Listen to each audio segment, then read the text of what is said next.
Hello and welcome again to the Writer Review. This is Eric Carruth Writer, and this week we're going to be taking a look back at the 2007 animated comedy film titled B-Movie. Now, B-Movie runs for 91 minutes long.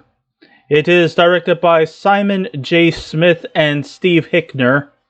It is produced by Jerry Seinfeld, Christina Steinberg, and Cameron Stevning. The script was written by Jerry Seinfeld, Andy Robin, Barry Marder, and Spike Feresten. It is composed by Rupert Gregson Williams. It is narrated by voice legend Jim Cummings, and it was edited by Nick Fletcher. And the stars of the movie are Jerry Seinfeld, Renee Zellweger, Matthew Broderick, John Goodman, Patrick Warburton, Chris Rock, Kathy Bates, Barry Levinson, Megan Mullally, Rip Torn, Oprah Winfrey, Michael Richards, Larry King, Gordon Sting Sumner, and Ray Liotta. So, all I gotta say is that the visuals in these 3D animations, is it just me? Or do they just seem to get better every day by making even the human characters look more appealing? I mean, compared to like even human characters back in the early years of animation, they may create real characters, but they just never really quite found me attracted to them. Here's what I'm talking about. Renee Zellweger's character, Vanessa Bloom, has all the charm and beauty that the typical girl next door individual that's relatable. This is definitely an improvement compared to the Disney cartoon characters or even those from the Hanna-Barbera cartoons. I mean, when you think about it, Wilma Flintstone is not that attractive. I mean, she's also kind of passive-aggressive, nasally, and very temperamental. But she's also never really ever attracted me. And then you also get the same thing with Marge Simpson. I never found anything attractive to her, and that over-the-top blue hair is practically annoying to look at. And don't get me started with Lois Griffin from Family Guy. From Family Guy. I mean, no way. But Vanessa Bloom, I don't know what it is about her. She's got quite the pretty face. She also seems to come across as being believable. Yes, I know this is an animated movie where I'm supposed to suspend my disbeliefs. But Vanessa Bloom is actually probably one of the most relatable animated cartoon characters out there.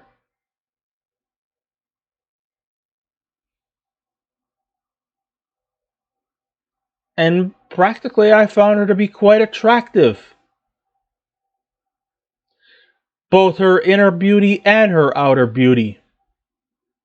And even though the animation and the visuals are wonderful to the eyes, I can't say the same for the first big project that Jerry Seinfeld has been involved in ever since his show Seinfeld has been cancelled. Yeah, I know the other actors from Seinfeld had suffered the fate of the Seinfeld curse. Like Michael Richards with the Michael Richards Show. Jason Alexander has not really been utilized very well over the years. Julia Louis-Dreyfus.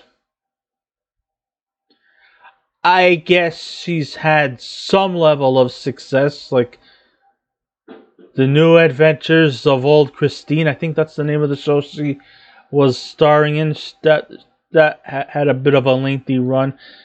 But overall, they've all kind of suffered the Seinfeld curse,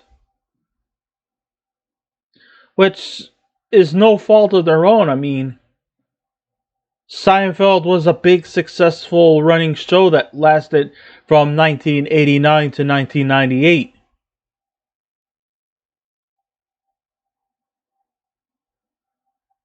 And I guess they just couldn't really follow up after the success of this show. And sure, the movie has its sweet moments, and many scenes are full of light laughter. It's just that the script can't seem to focus on one direction it wants to embark on. At first, its intentions were leaning towards an insect-themed adventures like Ants, and then it shifts gears towards a courtroom case, and then it lures itself towards environmental issues, and then it goes towards the interspecies romance. I mean, is that even possible? Yeah. I mean, a human to bee romantic interlude? I mean, I don't even think it would even work with the Muppets with Kermit and Miss Piggy being in a relationship. I know what you're saying. There's our Muppets. You're supposed to suspend your disbelief.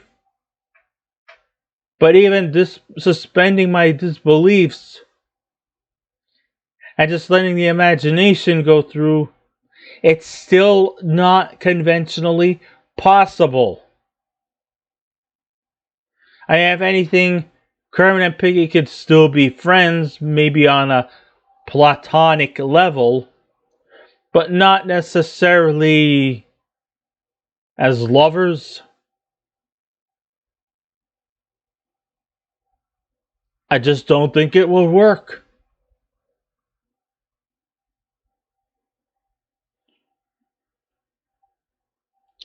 The romantic situation is the thing that puzzles me the most. I mean, I can understand it's a kid's movie, and I'm supposed to suspend my disbelief, and sure, I would like for Barry B. Benson, played by Jerry Seinfeld, and Vanessa Bloom, played by Renee Zellweger, to become a happy couple in the end. But the adult in me just can't figure it out. Even though I could get past their tremendous size differences and their environmental concerns, what's most curious about the relationship is that Barry's time on Earth is very limited. You know, coming that he's a bee. Bees, a lifespan for a bee on Earth is about maybe 4 months. God, who knows what happens if they end up getting married. She'll become a widow before they become newlyweds.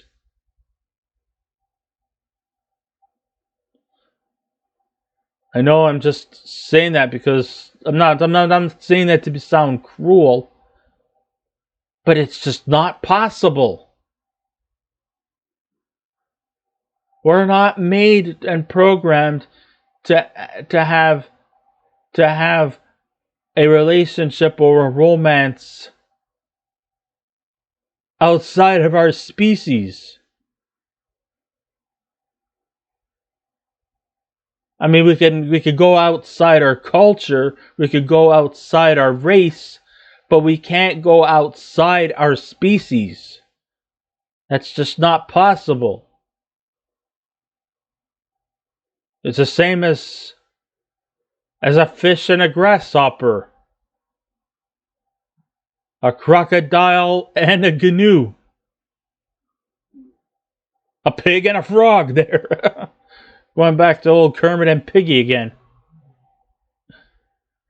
What will happen to, like I said before, what will happen to Barry and Vanessa when Barry's 3 months on Earth expires? Like I said, she'll be a widow before they become a newlywed.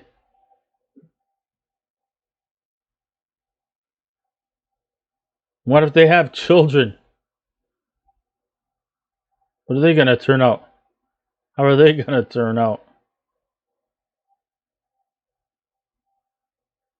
I know it's a cartoon.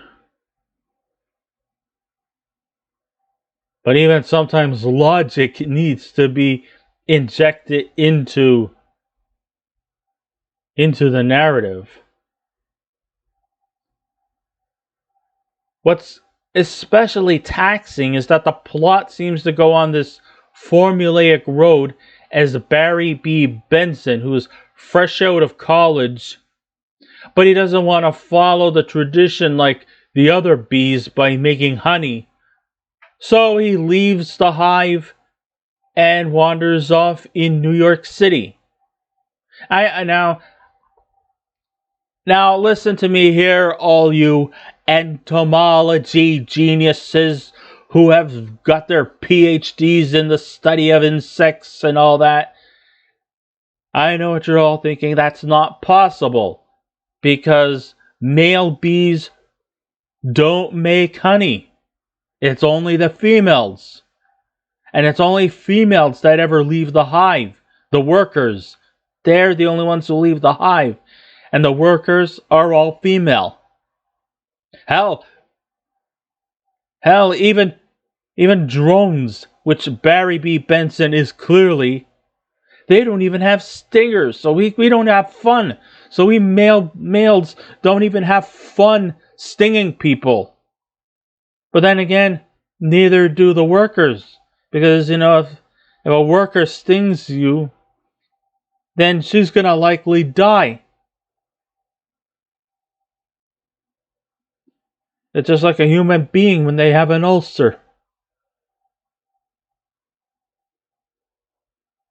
They sting when they're angry or when they feel threatened.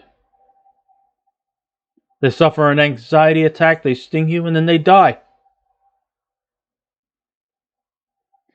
So yes, okay, fine, yes. So then you ask yourself, what the fuck does a drone do? Well, all they do is fornicate with the queen and reproduce. And then in the fall, we get our asses kicked out of there by those fucking workers. And then we're left to die.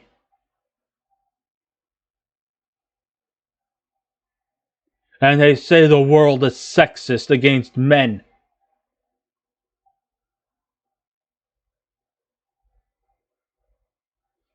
Come join the bee community and you'll see how we're the victims. So in New York City, he befriends an attractive girl named Vanessa Bloom, who happens to be a florist, and her last name is Bloom. Get it? So he decides to stand up for bees' rights. Yes, that's right. While he's trekking around New York City, he stops by a supermarket. And look what they do. Look what they have a special on. Honey. That's right. That's right. We greedy consumerists are exploiting their contributions to the world, and we're using their contributions to the world to make a nice little profit. Well, that's an outright injustice.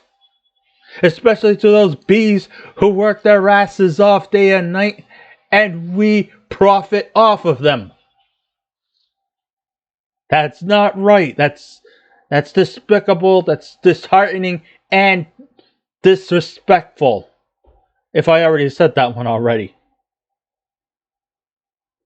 So Barry decides that he's going to stand up for his bee rights by issuing laws against the humans to take advantage of hardworking bees by selling their products in grocery stores.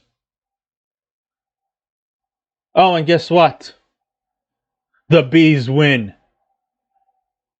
So, if you wake up in the morning for breakfast and you want to spread some honey on your toast, it's not gonna happen.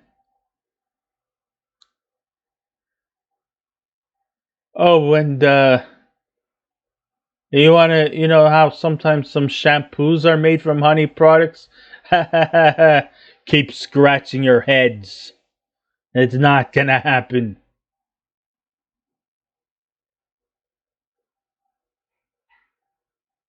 Oh, and some people go to salons for honey wax. Sorry, not going to happen. You know what I'm saying.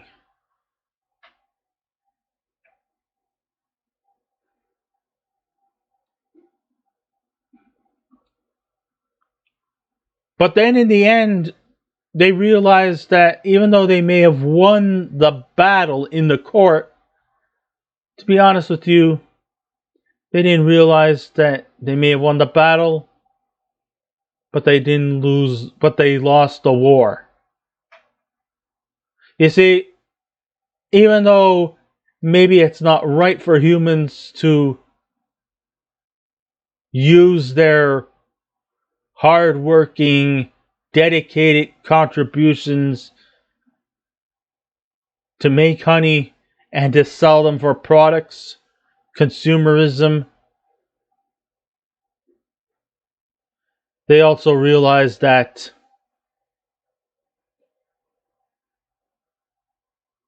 if they stop making honey, it could also cause even more devastating environmental problems. I mean, you would probably have more of a problem than a solution. And eventually, they take back their win, and everything is just put back into place.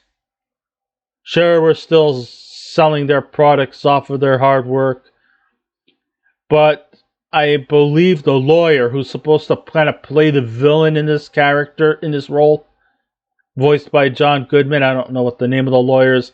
Anyhow, he's supposed to be the villain, and yet he's probably maybe the only character who actually makes sense of what he's saying. Because he's saying that, hey, listen, if you win this court case, don't consider it to be a victory on your part. Just think of the devastating consequences that comes with winning this court case. And at the end, you'll end up regretting. You'll be like this, I feel like I'm winning, but in the end, you're not really winning. So at the end of the day, the moral message becomes the all too familiar kids' message of being yourself and don't let anybody think differently about you. But even that narrative gets lost in the shuffle as Barry decides to break away from the hive, even though drones don't do much except mate with the queen and make babies, and stands up to what he believes in, only to almost put everyone's life at risk. It's like, what is the dividends you're going to get for winning this court case? If bees don't pollinate, then it's going to cause environmental disasters. That's one of the beneficials. Bees are not your enemies. Sure, you may fear them because they can sting you and could potentially kill you if you have allergies. But at the same time, they are a very important species. And though they might make humans nervous because of their stingers, and nobody wants to be stung because it's painful as hell, at the same time, they are very important creatures on this earth. And they need to be taken with great care and great respect. So what message are you aiming towards the kids other than being confused the next time they get stung?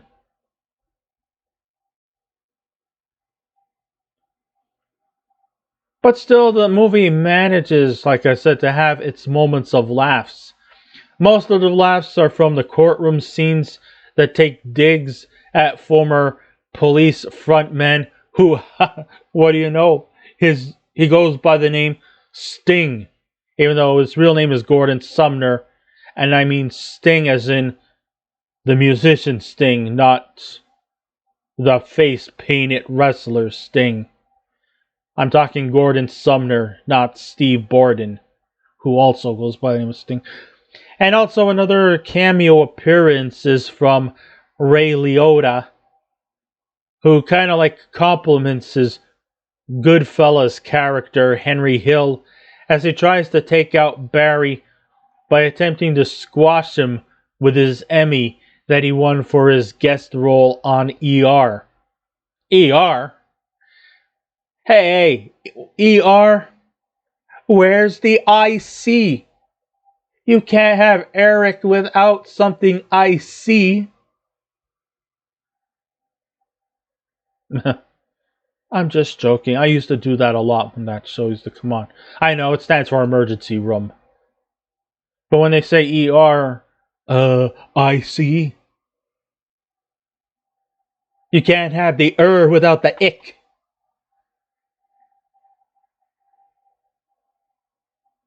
Okay. And though we have shoehorned the late great talk show host Larry King in cameos way too many times, at least Seinfeld and company have made it more interesting. And sure, Chris Rock is on for a very limited time. He has a memorable role as a mosquito who offers some advice to Barry and gets in on knowledge about his species' sexual tendencies. Okay, all you entomology geniuses out there with your PhDs in the study of insectology. Once again, let's suspend our disbeliefs. And yeah, all those cute little mosquitoes who want to have some drinky poos on our flesh with our nice, pure, wonderfully tasty red blood that they freeload off of just so that we can suffer diseases like malaria. I just to let you know something, that it's not females that's only females that drink our blood. It's not the males. So the next time, yes, that's right. It's the women that are the ones that blood suck us, not the males. The males just only drink off of what the females had consumed. There you go. Everything's explained. And I don't have a PhD in entomology. Yeah, you said something about interspecies relationships. He says that the females would rather date a moth or a dragonfly, but not with another mosquito.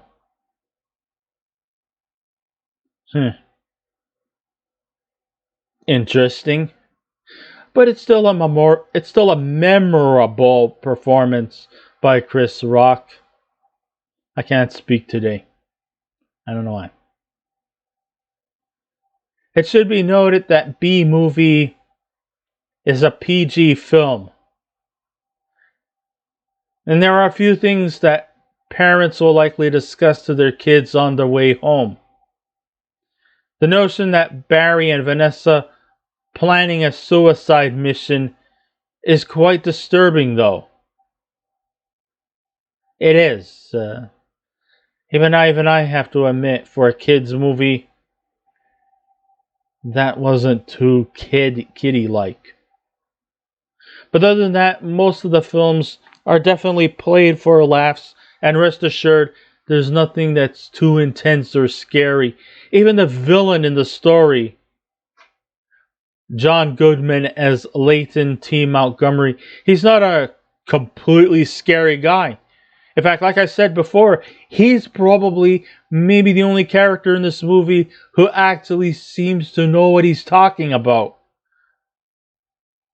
If bees stop making honey and the environmental concerns, what will happen?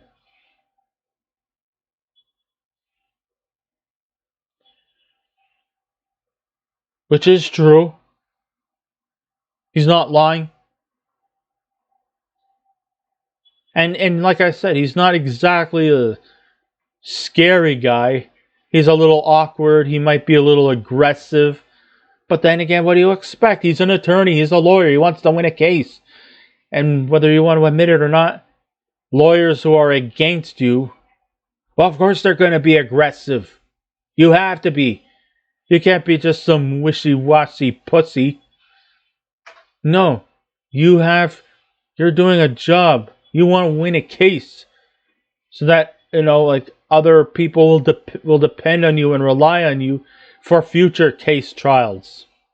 And if you are not getting a great win-loss record, no one's going to depend on you.